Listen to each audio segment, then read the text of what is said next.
right. Thank you all for showing up for our little event here. I want to thank you for coming, and I also want to let you know that there's a few things I want to do today. One of which is to kind of talk a little bit about what the Magic membership is all about, and explain a little bit more about all of the new science and why the Magic membership is so helpful in parsing out and healing. And yes, I'm using the healing word because I do believe that is possible. I don't believe that sugar and flour will ever be a part of my life, but I do believe that healing is possible around it, and that I can parse it off and push it off to the side and consider it not food, so that I can focus on how to balance the real food that is in my life and the ways that I want to show up around nutrition and support, and create different ways for emotional, physical, and mental support for me and everybody I love. All right, some reasons why we eat even when we don't want to. Drum roll. Something called the default mode network. There are many networks in our brain. The one that this refers to is something called the default mode network, which hits 7 or 8 different spots in our brain. They're all interconnected, and they're all designed for keeping us safe. So when we don't get what we need, our default mode network goes to this really lacerating voice.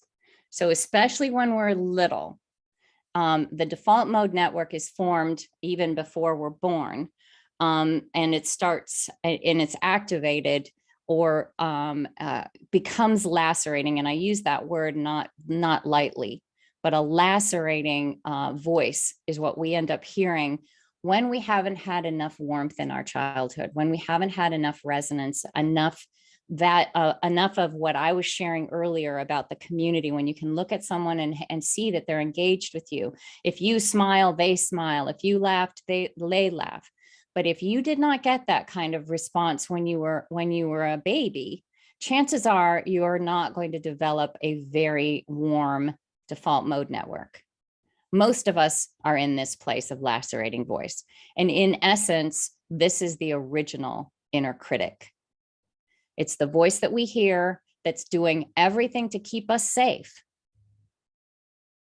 And it's very active when we're quiet. So it's the voice that we hear even a nanosecond. If we're doing math problems, in between a math problem, we're going to have a voice come at us, and we either recognize it or not. It may be critically saying, why didn't you answer that question faster? It may say, you're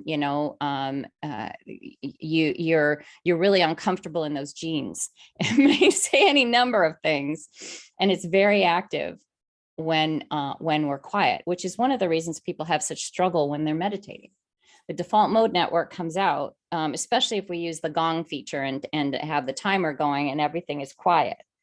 That noise that we hear, that voice that we hear, that critical lacerating voice is the default mode network. It's not attached to the empathy circuits, so it doesn't have any connection whatsoever with empathy on its own. It has to be developed by warmth and resonance, and it can be healed. And I'm stepping ahead of myself, but it's not attached to empathy circuits. Its main goal is to keep us in community. So it's the one that's going to remind us if we're not doing something perfectly. So it's the voice of perfection. It's going to critique our actions because it wants us to keep us safe. It wants to keep us safe. It's a safety mechanism. It's, if you can think of it as your mechanical robot that's constantly saying, danger, danger, Will Robinson, reminding us and on the lookout for anything that might kick us out of community. So if we say something snarky, it might be lacerating and say, that wasn't very nice, you need to behave better. It's a hamster wheel when we're really stressed. And we know what that feels like. We have trouble sleeping. We have trouble focusing at work. We have trouble connecting different thoughts. It also is the center for self-hatred and blame, because if you keep hearing all of these critical things all the time, I'm not perfect, I don't do anything right, I'm bad at this, oh, that was really stupid. All of those things create that shame cycle, and we're all familiar with it. Unfortunately, it's one of the main things that connects our dots, our weight loss roller coaster dots. But it can be healed with warmth and resonance. And that's what trusted community is all about. That healing of that default mode network, because you can get this quiet voice, that voice that's sitting there waiting to speak. The minute you, I mean, if you listen to podcasts, or if you have an audiobook in your ear all the time, or if you play video games or any kind of games, all of those things stop the default mode network. So it's one of our safety mechanisms for stopping that intensity, stopping that critical voice. Oftentimes we've got triggers that are going on for us that, and I hate to use the word trauma, because I mean, I have trauma from having lost a bunch of weight, and I have excess skin that is not what I thought it was going to be. My boobs sag down to my navel, and it's not what I expected. And I thought I was going to have this, that everything would spring back. Well, guess what? Guess what? It doesn't. So that's trauma. We also might have childhood trauma. There may be other things. You do not need to go into any of those to recognize that you have something going on that is triggering you. So when we have triggers, our amygdala disengages from the prefrontal cortex. The amygdala is the center of our fight, flight, or freeze. It's the thing that is going to jump into action if it thinks that there's a safety issue. It's the thing that believes we're in danger and stops all production of everything else. If you have a tendency toward anxiety or fear, your amygdala is on hyperdrive. And what happens when the amygdala is engaged is the prefrontal cortex goes offline. And guess what the prefrontal cortex is? It's our thinking. It's our processing. It's our project management. It's where the emergency action plan sits. It's the reason that we cannot take action, that emergency action, because the amygdala is engaged, and it's like, oh, hell to the no. I'm going to keep you safe. You are going to do things automatically. You are going to do things that have worked in the past and are continuing to work in the past. It's why we find ourselves face planted in the pantry, because our amygdala is on overdrive. Automatic responses take over. We watch without the ability to control, and this happens over and over and over again. These triggers can be really exhausting. It's part of the polyvagal theory that Stephen Porges talks a lot about. He's the one that developed the polyvagal theory, and the book Your Resonant Self with Sarah Payton is integral in giving me this kind of information. It's been a crazy thing. The workbook that she just put out, I've been in a study group with Sarah Payton for the last few months, and we're studying something new that she has really realized is one of the main reasons that we have trouble healing. We have trouble even facing the idea that we have a problem or an issue. We know we have a problem, but we don't want to deal with it. It's scary. These things called unconscious contracts. I don't know where the name came from. I think it might be something from Sarah Payton's work with constellations, family constellations. It's a psychological tool, a therapy tool that's often used to help heal early trauma without actually dealing a lot with the early trauma. So Sarah has worked a lot with these unconscious contracts, recognizing that it's one of the reasons that we struggle with being kind to ourselves, having self-compassion, taking the pauses that we need to sit and listen to our default mode network and recognizing, are these really true? Is this really true what they're saying? What this voice is saying? Is this really true? So in unconscious contracts, we establish these things early on often. And the reason that we develop unconscious contracts is to help us fit in to the family element, whoever is taking care of us. So the things we start to believe, and let me know if any of these resonate for you. I will do everything myself. I will not make mistakes. I always screw it up. I will never lose the weight and keep it off. My addiction takes care of me. I believe I am a fraud. I will know everything before I speak or write. I believe I'm not good enough. I will get everything done. I will take care of everyone. I don't matter. These are really hard for some people to hear. And I want you to hear that this is a challenging topic. And I really honor if you're sitting here and listening to this and recognizing some of these things in yourself, because this does not mean, I want you to hear it, this is not necessarily true.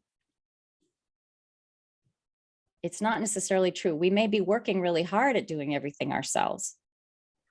We may not want to make any mistakes. In order to keep everyone safe, belong, and get along is the main reason that we develop these unconscious contracts.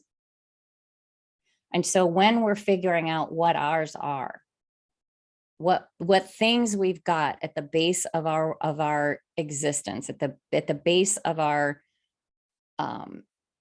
sanity, these things feel real to me. This feels right. I can tell you there are hundreds of them. I just scratched the surface on this. There are hundreds of them. The layers. Exactly. But the beautiful part is that when we do these things, we do them for a reason, to stay in community. So it helps to understand that these were survival mechanisms that we set up long ago for all sorts of reasons. Your mother may not have had really comfortable attachments. Your mother may have been afraid of you when you cried. Who knows what was going on with your caregivers? But and you can go back and check into that and figure that out and figure out if the story you're telling yourself is really true. But the fact is, you're feeling this right now. And the question is this really true? Is this really true? And do I need to hold on to this? So we do these things no matter the cost to ourselves or others. And I'm here to tell you, it's one of the reasons that I kept putting my weight back on. I had a big thing about releasing that barrier. I had a big problem with letting go of that barrier that surrounded me. That was a big protection. The first time I ever got a whistle, when I was releasing my weight this last time, I got whistled at, and it was really jarring and it was really challenging for me. And I had to do a lot of soul searching and honoring and parts work on figuring out what it was that I was afraid of. And letting those little ones know I'm not 5 or 7 or 11 anymore. I have a car. I have free will. I have a credit card. I have the ability to call 911. I can be safe and I can be in charge. And as I said to a client this morning, that she was a badass mofo who could do things now that she couldn't do when she was 11. And to be reminded of that by someone that loves you and cares about you, and by a community that supports you, makes all the difference in the world. We must notice these things first, though. And this is where the, as Patricia calls it, the unpeeling of the onion comes in. Because there's tears when we cut up an onion. And it's a process, and it takes time and it takes energy. But the healing comes with recognizing that these aren't true. You do matter. You don't have to do everything by yourself. You don't screw everything up. My God, you're still alive. All of these things get to be validated and recognized as something that you can do by opening the door to these new truths and being grateful for you and how far you've come and the battles that you fought and the battles that you've won. The noticing brain is something I just learned about this week because Patricia and I have been talking about noticing for months, if not yearish. I figured out noticing was really important in pausing for the amygdala, because if we pause even for a second, we're pulled out of the amygdala, which is, as if you remember, the amygdala is that fight, flight, or freeze that stops our connection to the prefrontal cortex. But if we can pause for even a hot second,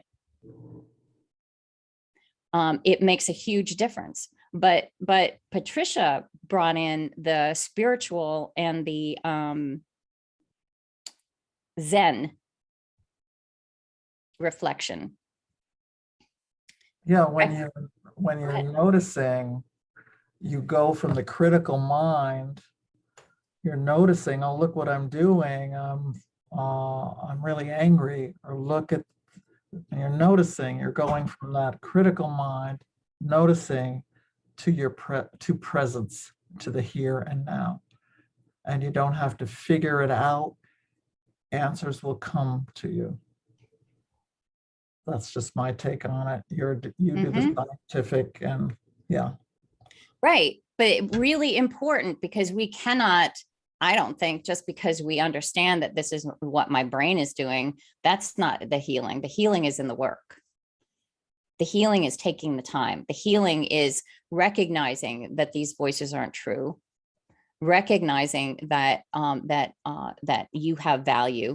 And also a big thing is what is my part in it? What am I doing? How am I showing up that may be causing this thing? And Patricia, I'd love for you to talk a little bit more about how people, how this resonates for people in your work. Well, there's a distinction between what's my part in it and how am I to blame. The part is, what am I doing to contribute to a drama that I'm in? If I'm in a drama, I'm on the stage with the other people, because I'm in the drama. If I'm upset with other people, it's a drama I'm in. And what my part is not, I'm bad, I'm to blame for this, it's my fault or it's their fault.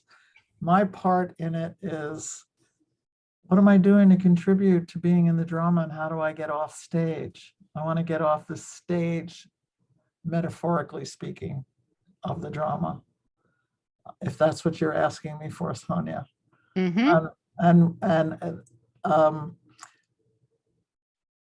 The pause that shifts things, the pause that goes, oh, look what I just thought. Oh, look what I just said to myself. That's bringing it from the mind into presence, like. And when you're in presence, you're coming from your center. You can be compassionate. You can be clear. You can be,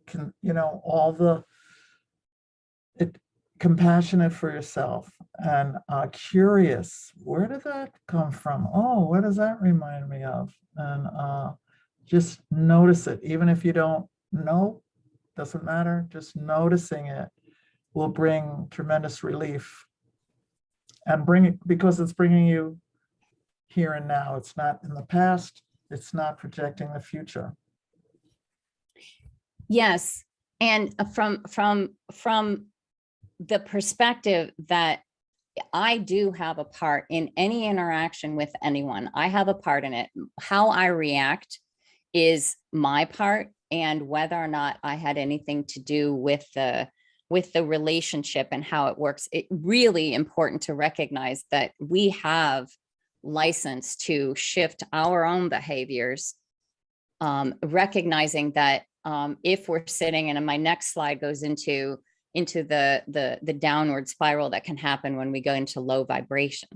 And that's the same concept. I want to walk in grace. And in order to walk in grace, I need to recognize my part in all my relationships, regardless of whether or not someone was being abusive to me or bullying.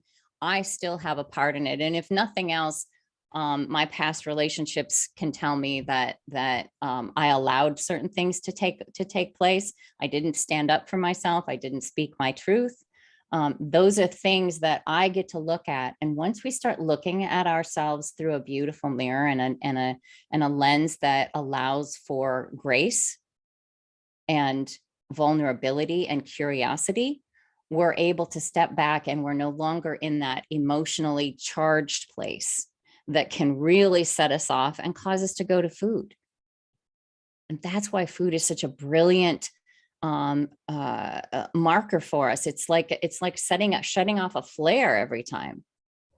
It's a beautiful way to show us where we need to do our work.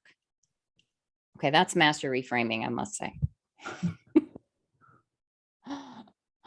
Front-loading joy.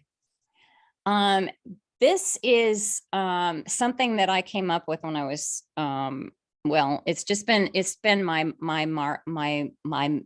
my mantra. Since I started doing parts work, I recognized that the more that I could do at the beginning of the day, or the more that I could do to support my protectors or my advocates, the more I could do to support those parts that want me to feel fulfilled and relaxed, and give me the space of not being that hard pushing, hardworking. The more I could, if I front loaded my joy, in essence, I allowed for less resistance throughout the day. Now, I didn't know why, but because I love connecting disparate dots, I've found that with parts, for sure, I understood that the more that I allowed my protector parts to take in the morning, what I do in the morning, I get up and I dance and I sing. Dancing and singing is a beautiful way to connect, in all, and I didn't know this at the time, but I was activating my vagus nerve, stimulating my serotonin. 80% of the serotonin is produced in the gut. Every time I sang, and even talking right now, I'm activating my vagus nerve. When I'm passionate about something, especially, I activate my vagus nerve. But the vagus nerve is the connections between all of the systems in our gut, our heart, our lungs, and it goes up all the way into the brain, and it connects the brain and the gut. It's actually considered, the gut is considered the brain. Even more so, there's more communication between the gut to the brain than vice versa. So when our gut is healthy, our brain is happy. There's a lot of reasons why we feel so much better after just a few days. The gut biome is much more balanced. We're not feeding the bad stuff. It's the reason after about a week that our cravings subside from sugar and flour in particular, because the gut biome is back in a much better balance. And the reason after day 3, especially 3 and 4, if you find yourself breaking down and eating something you don't want to eat, it's because your gut biome is screaming at you, sending so many signals to the brain saying, feed me, Seymour, feed me. So when we front load joy, we're raising our vibrational energy. And that's kind of a woo-woo term, but not really. If you consider the high vibration versus the low vibration. So the high vibration is something you could do. Chinese meridian tapping. Donna Eden is a wealth of wonderful ways to activate different meridians and balance. Really important. It's calming and resting. If you stay out of gossip, you're raising your vibrational energy. If you curtail complaining, if you start practicing self-compassion and mindfulness, if you have self-gratitude, especially important. We're told to do a gratitude list every day. How many of us actually are grateful for something we did? How many of us pay attention to the beautiful ways we supported ourselves and others today? How many of us give ourselves a grade for the day that says, I had an A+ because I tried? When we listen and we stretch, we're creating a high vibrational space. And I don't mean stretch but stretching conceptually to do something a little bit outside the box. Many of us don't think we sing well. Doesn't matter. We're activating our vagus nerve. And I can tell you it's contagious, regardless of whether or not you're a good singer. So if we can shift and find ways to treat ourselves using other than food, one of the problems I find is that we think we've got to get on this diet. We've got to go on this weight loss plan. We've got to do this thing. And we get on it and we've got a little bit of energy and a little bit of motivation. And so it helps work us through a few days or even a few weeks or even a few months. But if we don't have something to replace what makes us what soothes us, what makes us feel better, what numbs us out, if we don't have something either to fix the numbing so that it's not so bad anymore, so we're not so upset about these things that we don't want to think about or listen to, if we're able to find other things to replace that, it is so much easier to walk this path. If you're depleting yourself of joy, and right now with many of us, that joy is food. So find something else that makes you smile. Find something else that brings you joy. I can tell you, people tell me hopping on the magic calls brings them joy.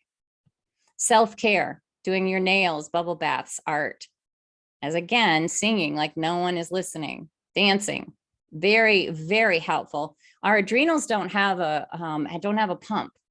Our lymphatic system does not have a pump. That's the reason they recommend walking. It's the reason that they recommend movement. It's the reason we do this a lot in the magic, to move our adrenals and to keep things moving, because it doesn't matter how hard you try, you're still going to have adrenaline coursing through your veins regularly and cortisol coursing through your veins regularly. It's still going to be in our systems. So doing things like walking in nature and taking pictures, meditating, all of these things shift our mindset and help us stay in that front-loaded joy space. It doesn't mean when we're raising our vibrational energy, it doesn't mean living in a Pollyanna state. We can be equally passionate about something that we meet, that equally angry. Anger can be high vibration if it's focused on something positive and motivational. If we're sitting in a place where we're blaming other people because of where we are, that's not high vibration. That's actually low vibration. So understanding, you all understand what I'm talking about, I hope. And then reframing. We get to go through this life. We get to experience all sorts of things. Is there another lens we could look at for something that happened to us? Is there another side to the story? Is my story true? Our brains are designed to fill in the blanks. Our brains are storytellers, and our brains are going to figure out them and figure out and put in what we think makes the most sense. But is it all really true? Did that person really disparage us, or were they really distracted and thinking about other things? Good questions to ask. And what lessons have I learned? I don't know about you, but some of my best lessons are when things really crappy happen to me. Me personally, having weighed over 300 pounds for many decades, that was a beautiful lesson. That was a beautiful reason for me to stay where I am. It's a beautiful reason to not eat sugar and flour ever again. And another question that I like to ask myself when something crappy happens, when it's just a day from hell, does the next day shine brighter? I live in the Pacific Northwest. That means we get a lot of clouds and quite a bit of liquid sunshine. And so when it is sunny, like right now, can you see the beautiful, oh my God, it just makes me all verklempt to see that sun on those beautiful green. We have beautiful green even in the middle of winter. And that's the gift of rain. But it's also the curse of rain. So what do I get to look at? What am I going to choose to decide is important? So that's why I created the non-judgmental space that I hope continues to always be. We're all human. There are going to be times when it's not as non-judgmental as I would like, but I think 99% of the time it's a pretty wonderful place to be. As humans, we get to learn what is important and what isn't.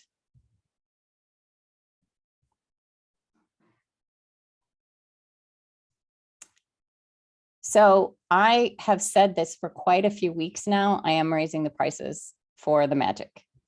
I keep saying it, and I would love to have already raised them, but I can't figure out the technology. So I'm hoping my developer will have it figured out for me very soon. So all I can tell you is the prices are going up.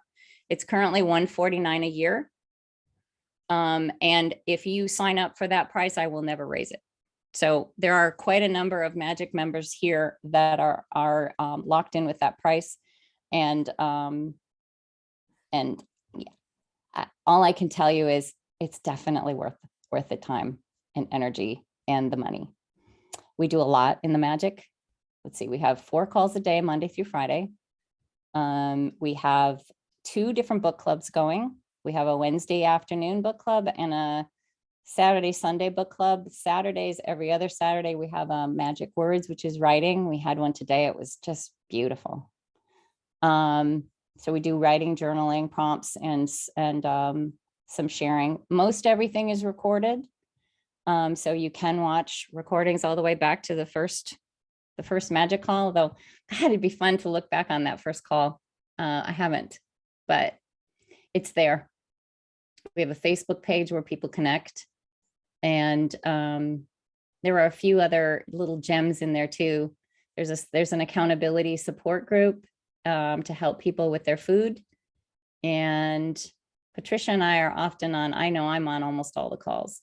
Patricia's on many of them. And we all sit in community and enjoy each other's company and share ups and downs, issues that come up for you, help support you. Jenny just went through surgery, had a wonderful issue with her foot that's no longer, yay. Tommy just had a grandbaby, first grandbaby born. Joni just had a birthday yesterday. Yeah, Dee had some issues that brand new to us, and so great to support her. Marcia, my dear Marcia, has been my stalwart throughout all of this too. And it's not on camera right now, but we're here to support each other. And my hope is that this makes a lot of sense. It's hard to explain what the Magic is, right, Patricia? Yeah, it's like, how do you describe what steak tastes like if you've never, it's like, yeah, it's something to experience. It is. Does anybody have any questions?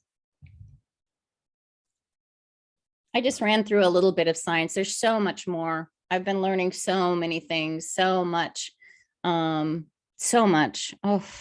it's a gift to have the space and time that I have. Yeah. Hi, Bernice. How you doing? I'm doing good. It's so good to see your face. I don't so much have a question as a comment, which is to say that a lot of what you talk about, I know, but I've never woven it together in the way that you have. And it's definitely causing a lot of little bulbs to go off. So I just want to say thank you and brilliant work. And I think you're going to be seeing me in the Magic. Great. Nice to meet you, Bernice. Is it Bernice or Bernice? Bernice. Bernice. I have 2 grandmothers named Bernice, so that was my automatic. Usually it's Bernie. Usually it's Berni, but yeah. And I've seen Sonja for a super long time now, and I know that she is a blessing and brilliant. And Patricia, I've loved what you spoke about. Yeah, mind-blowing. Excellent. Yeah, and we can do it together, and all ships will rise. I would love to ask Dee, because Dee's a fairly new person. If you could just say anything, or you don't have to, I don't want to put you on the spot, but I know you're eloquent. And, what are you finding just starting out? You're giving far more credit than I'm due in my current brain fog status. But I mean, this has been so wonderful. It is such an extension, such an expansion of the program that I had with Bright Lines Eating. This goes way above and beyond that. And the community is just so caring and so loving and so giving. I mean, I really feel supported when I when I come, and even when I'm just listening, there's always something that I hear that I go, yeah, I can use that. I can take that. I can think about it. I can make it my own. Yeah. And it's just lovely. That's all I can say. It's just lovely. So glad to be here. So grateful to have you guys. All of you. You. And it's a niche. It's just a niche. Like, we're veterans here, veterans who maybe were kind of slipping, or should I stay or should I go? And, and why aren't things kind of coming together at a certain point? So, like, we're not for the new.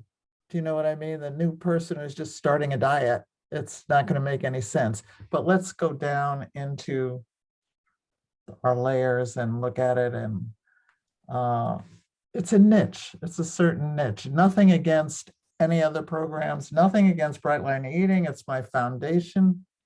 It's where I had my first and second phases, where I finally came to like third phase, which is like, what's going on? And so yeah, glad to have you all. Yeah, and thank you, Dee. Appreciate your ability to come out of your brain fog for a minute, because it certainly didn't sound like it. I know. Like, here's the microphone, Dee. Right. But there's something to be said for that kind of testimonial. I know how scary it can be to get on a phone call with a bunch of people who've known, and Marcia, for instance, has been on there since the beginning. Tommy's been there, and Jenny's been with us for months now. Cece's been on for a few months now. All of us at one point or another were brand new. And that can be a very scary place. But what Patricia's talking about, and what I think is happening for a lot of people who are abstinent for a time, is that they're not sure what is going on, what they haven't been able to fix, but the food has been numbing them. And so now they're in this like void. What to do now? Where to go with all of this now? How do I reconcile all of these things and remain abstinent? How does that work so that I don't use food? It's not about really fixing things necessarily. It's about learning how to walk in our own skin and in our own shoes, and recognizing that these things are going to happen, that I call it SWCC, stuff or shit we can't control. Things happen. They happen, and we're not. If we could brace ourselves, we could live like that. But what if we were to relax and let the waves crash as they need to, because we're floating along on the surface? It's such a different way to walk, and it's such an enlightened, in my opinion, and not to be pompous about it, but it's a place where we get to stop the craziness. That's why I named this group Beyond Your Weight Loss Roller Coaster. Yeah. Does anyone else have anything they want to share, or any questions they have?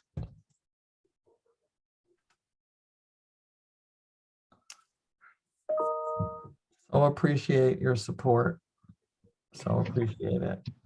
If you can hear me okay, I would like to say something.